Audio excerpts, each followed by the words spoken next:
you don't mind, I'm just gonna tuck your hair, this piece right here. Yeah, it's hard that there are so few of them that they could be problematic. Would you comfortable if I put just a little bit of powder? Sure. Is that okay? Sure. Okay. You want me to look at you or the camera, Michael? You'll be looking at me. Okay. Yeah. Here we go. Bob Grossman, take one more. Take one more. Okay, yeah, just off the bat, how would you describe Ken Langone?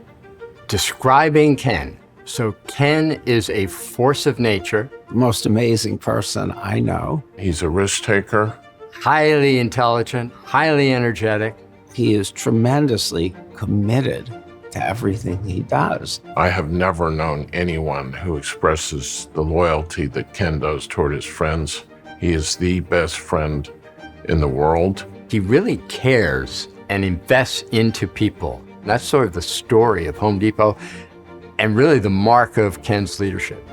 I'm not self-made, and I'm glad I'm not. So somebody else can take the blame for what I am.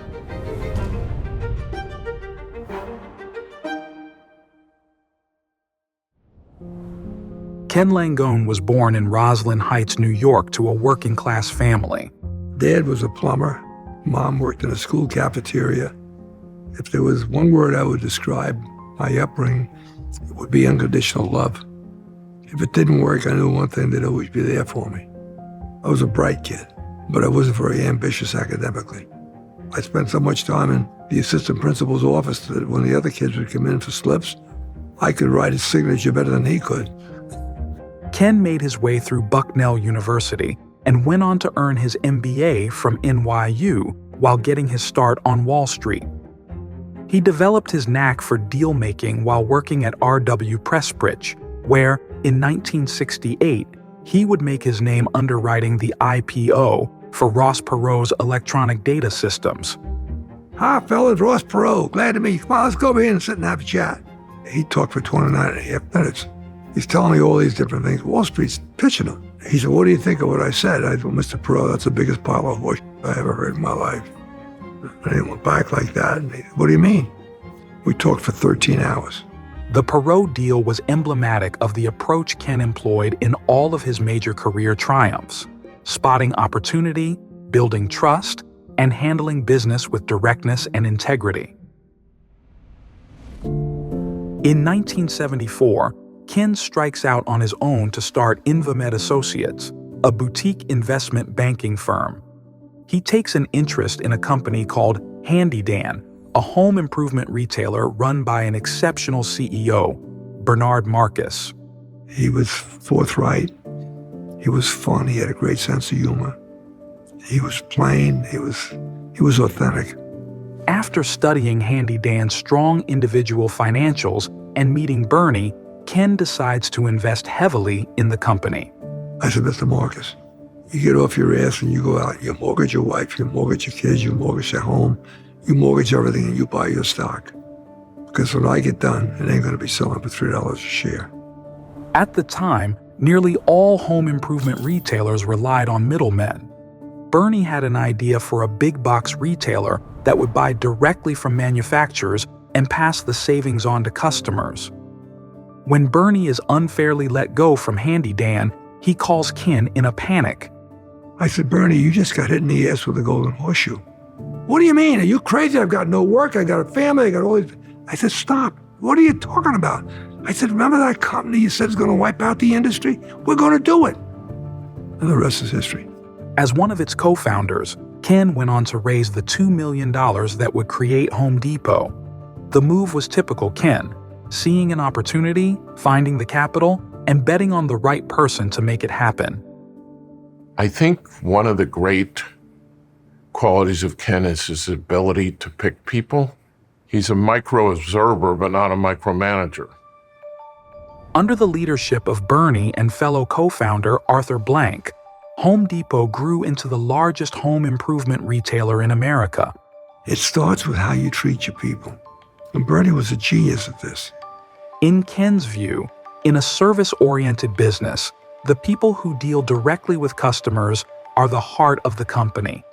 Value them, and they'll in turn take care of the customer.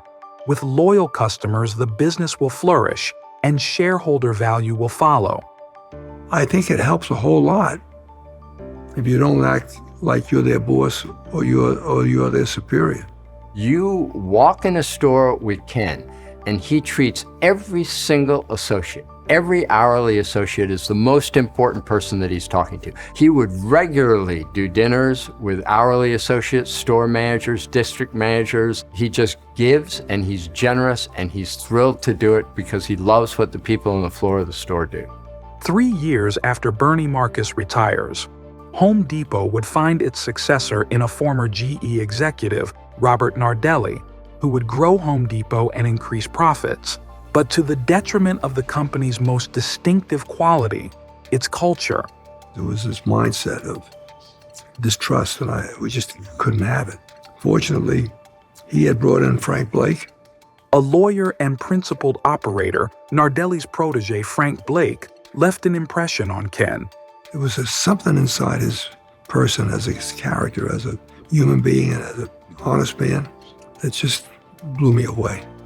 With Ken as lead director, the Home Depot board agrees to replace Nardelli and install Frank as Home Depot's new CEO. The move was controversial as Frank had never run a company before, but Ken and the board saw something in Frank and were willing to bet the business's future on him. The role Ken played was actually critical because it was that Ken believed I could do it that was a huge factor in my deciding that this was a job I wanted to take on. Ken was right. Frank would lead the company to historic growth, more than doubling its stock price and winning back the trust of its employees. I tell people, Frank was the second founding of Home Depot. He restored the culture. He developed a mindset about how we behave, how we treat each other. And Frank was probably the single biggest business decision I've ever participated in my life. I had no doubt from day one he'd get it done.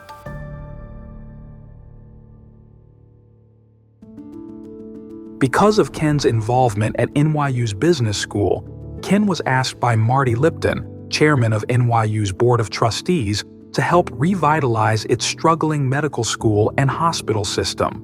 He agrees to serve as chairman and applies the approach he perfected with Home Depot, but this time with healthcare.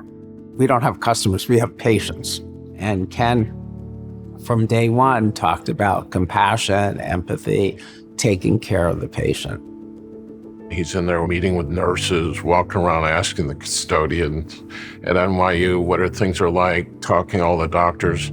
Ken's hands-on approach was exemplified by his response to Hurricane Sandy, which devastated Lower Manhattan. We had 15 million gallons of contaminated East River in our basement and sub-basement, and we lost our hospital for 59 days and our emergency room for 2 years.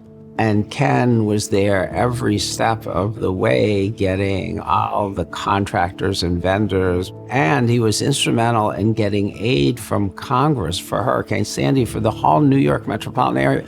None of this would have happened without Ken. He wants results. He didn't want to give just to give and make himself feel good. And he himself moved the needle at NYU to take a medical center from 54th to 2nd. Just unbelievable, but that's what Ken Langone does. While Ken's philanthropy played an instrumental role in transforming NYU Langone into one of the world's leading medical centers, one of his most indelible contributions would be helping to launch a landmark program in its medical school.